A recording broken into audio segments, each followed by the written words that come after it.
Namastê, que as vibrações de Jesus esteja nesta hora entre nós. A você, Helena, agradeço pela oportunidade de poder falar um pouquinho sobre aquilo que eu conheço e aquilo que eu estudei e aquilo que está no meu dia a dia, como médico. Eu diria, somos seres humanos de várias dimensões. E você faz para esse grupo de palestrante, cada um falar sobre uma dimensão.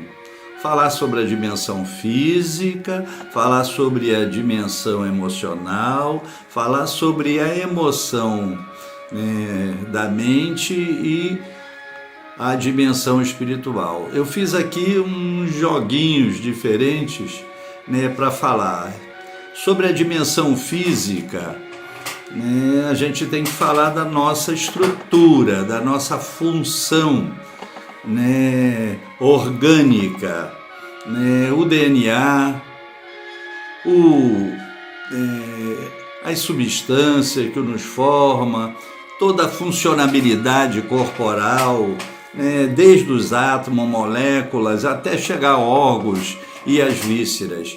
Estrutura e função está ligado à nossa dimensão física. Eu diria uma palavra ligada à dimensão física, o relacionamento. Os átomos se relacionando, formando moléculas, as moléculas se relacionando, formando as substâncias formando as células formando órgãos e vísceras. Então, olha só, é um relacionamento harmônico do corpo humano, a nossa dimensão física.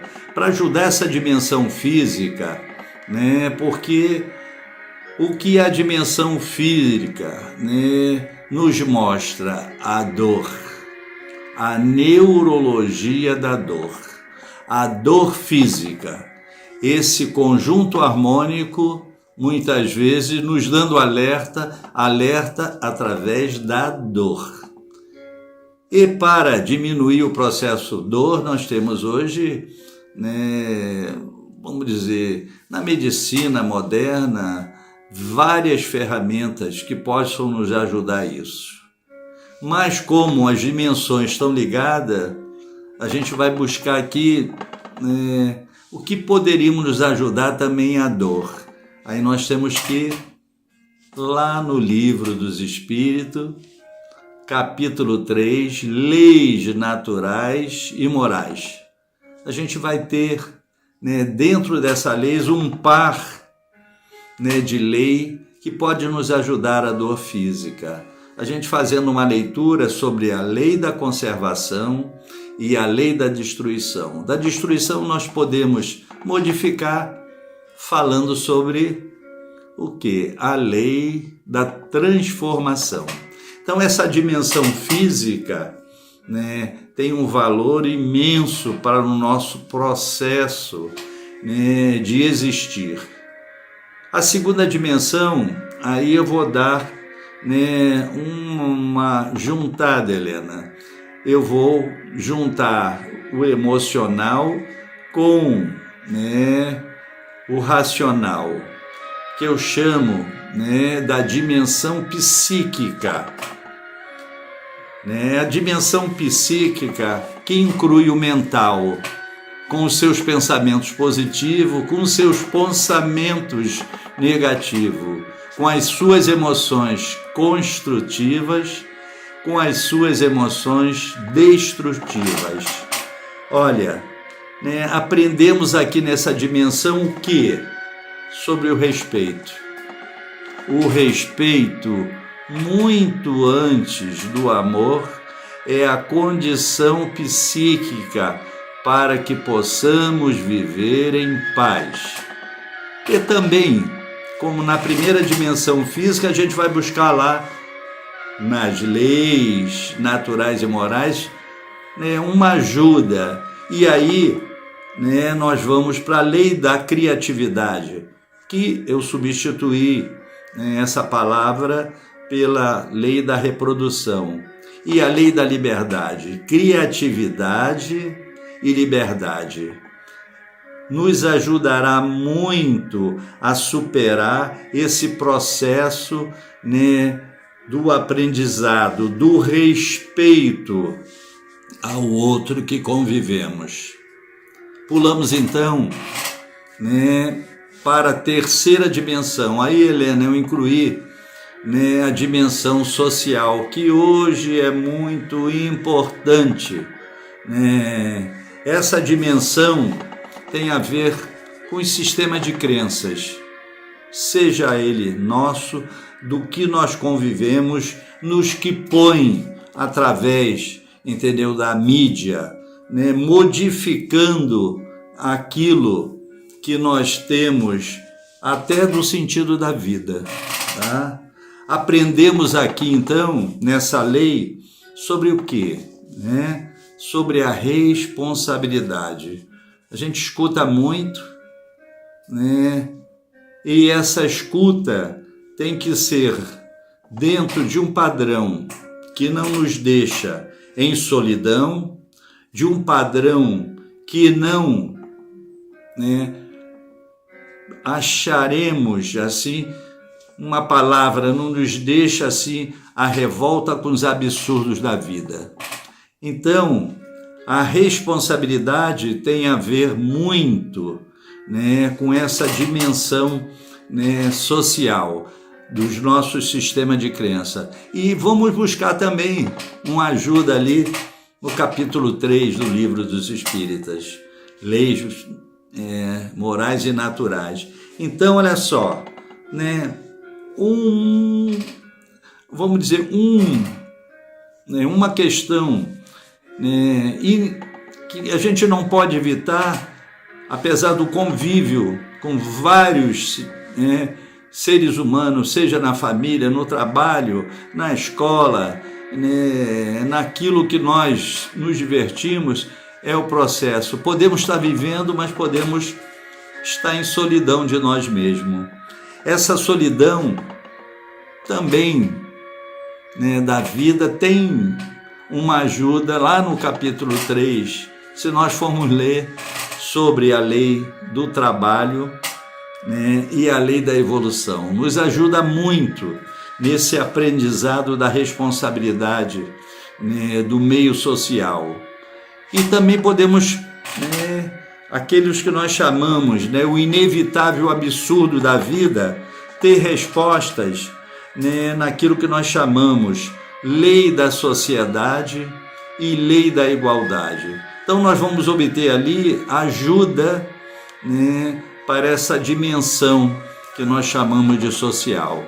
E finalmente, né, a quarta dimensão, né, humana, que nós chamamos a dimensão espiritual, a dimensão noética, a dimensão da essência, da nossa essência.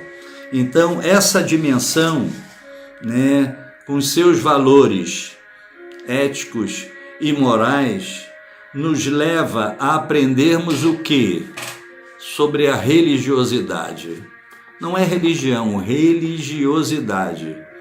Cada um tem a religião dentro do seu aprendizado. Aqui no Brasil uma coisa, na Europa outra coisa, no Oriente outras coisas. Religiosidade não quer dizer religião, aquela coisa simbólica de cada povo, né, em seu país. Mas aqui, religiosidade como, né, uma ferramenta importante para a superação dos obstáculos, né, que a vida nos oferece. Essa dimensão lá no livro de Kardec também vamos ter resposta, né? Vamos ter ajuda, vamos ter uma direção, vamos ter uma porta aberta, que é quando nós vamos ler a lei do amor e a lei da contemplação. A lei, né, da contemplação a gente pode substituir pela lei da transcendência, transcender, né, é a palavra amor e transcendência. Eu transcendo com amor e eu tenho amor com a minha transcendência.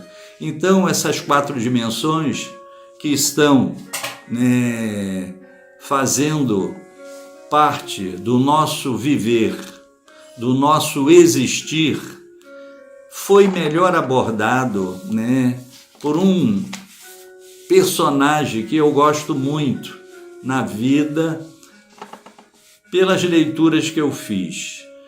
Ele se chama Viktor Frankl.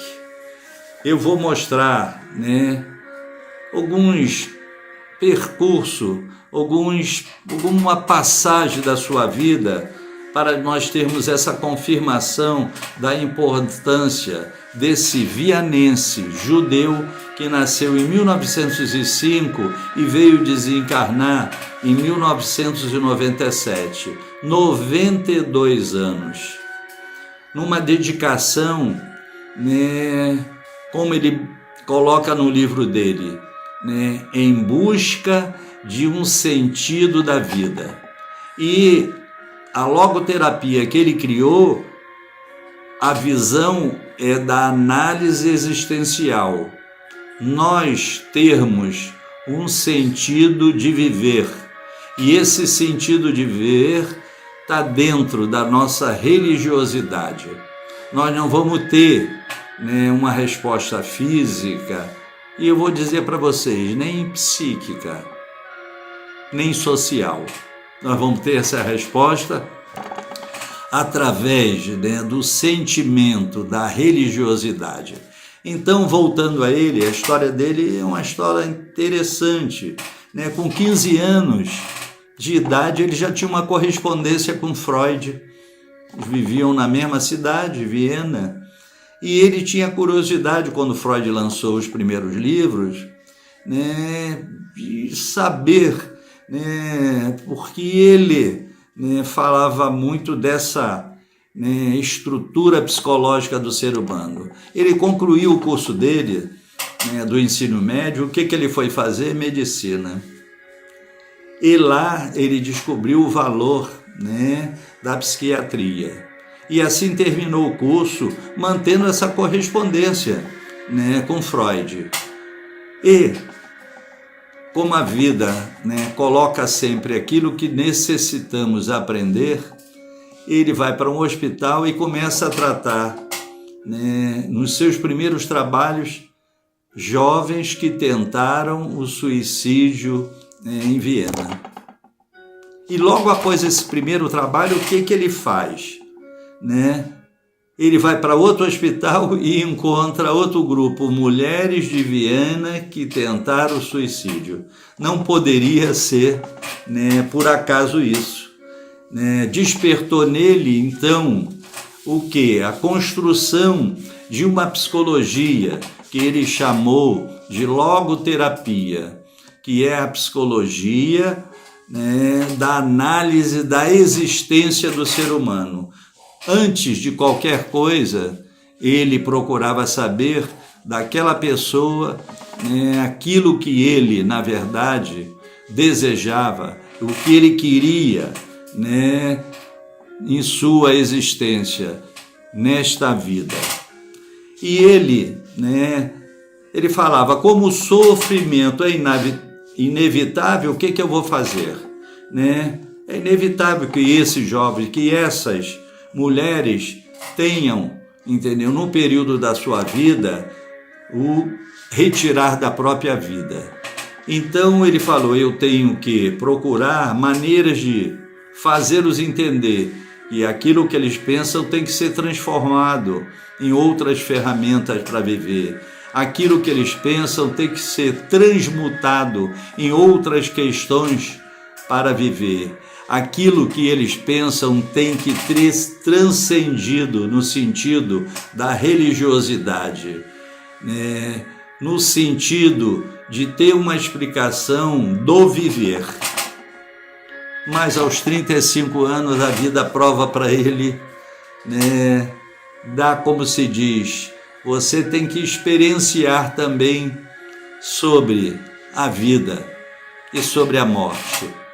Então, Aos 35 anos, ele, por ser judeu, foi enviado com a esposa, com o pai e com a mãe a um campo de concentração. Então ele pôde, na sua experiência, na sua teoria, exemplificar o que era realmente o sentido da vida. Perdeu a mãe antes mesmo de chegar ao campo de concentração, perdeu o pai, perdeu a esposa. Mesmo assim, continuou lá dentro, trabalhando. Eles chamam a bandeira de servir. Servir é vir a ser. E continuou ajudando aqueles que com eles ficaram. E, para surpresa dele, ele não foi para a Câmara de Gás. Ele vai ser transferido para outro campo de concentração. E assim ele continua, fazer o mesmo trabalho que a logo teórica deu para ele, o serviço. Ao fazer aqueles que estão ali no sofrimento, a superar a sua dor. E ele fica um tempo e é transferido, olha só, não é levado à Câmara de Gás, é transferido para outro campo de concentração. O que ocorre? Ele questiona ele mesmo, o que ocorre? Isso está descrito num livro, Em Busca do Sentido, que ele descreve todo esse período no campo de concentração. E ele diz, o que ocorre? Eu continuo a fazer da minha vida um serviço. E ele continuou acalentando aqueles que sofriam, lógico, do medo da morte, do medo de morrer, do sacrifício, que eles estavam ali esperando o momento de ser eliminado pela Câmara de Gás. E ele faz o papel dele, ajudando seus irmãos judeus. E de repente transfere ele para outro campo de concentração, o pior, Auschwitz.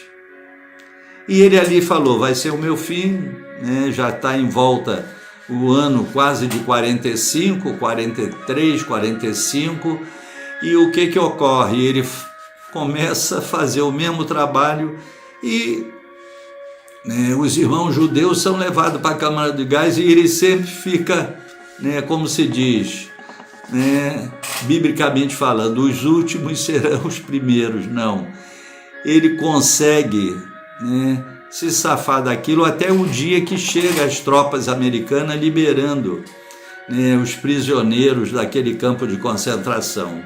Então, a experiência que ele vivenciou e a oportunidade que ele teve de servir com a sua religiosidade, ele pode aí provar que a sua psicologia, do sentido da busca de viver na sua religiosidade, vamos dizer, a maior porta de saúde, seja em que momento for da vida. Então, nós podemos aqui, exemplificar essa história de Viktor Frankl, naquela letra maestral da música que é cantada por todos nós, de Francisco de Assis. Então, ele testemunhou que, Senhor, fazei-me um instrumento de vossa paz. Onde houver ódio, que eu leve o amor. Onde houver ofensa, que eu leve o perdão. Onde houver discórdia, que eu leve a união. Onde houver dúvida, que eu leve a fé. Onde houver erro, que eu leve a verdade. Ele levou a verdade, ele levou a fé. Ele levou a união, ele levou o perdão, ele levou o amor, ele levou a paz. Ele levou aquilo que em todas as religiões falam, a religiosidade de cada um. E além disso, nós podemos também aproveitar para falar em outra, letra de música que foi gravado, essa música aqui no Brasil por Gonzaguinha, ele criou, que é também um exemplo daquilo que ele foi. Ele ficou na pureza. Eu fico na pureza da resposta das crianças, como Jesus falava, deixai vir a mim as criancinhas, porque elas têm a resposta da pureza. É a vida, é bonita e é bonita. Viver não é ter a vergonha de ser feliz. Mesmo nos campos de concentrações, ele testemunhava essa felicidade em poder servir.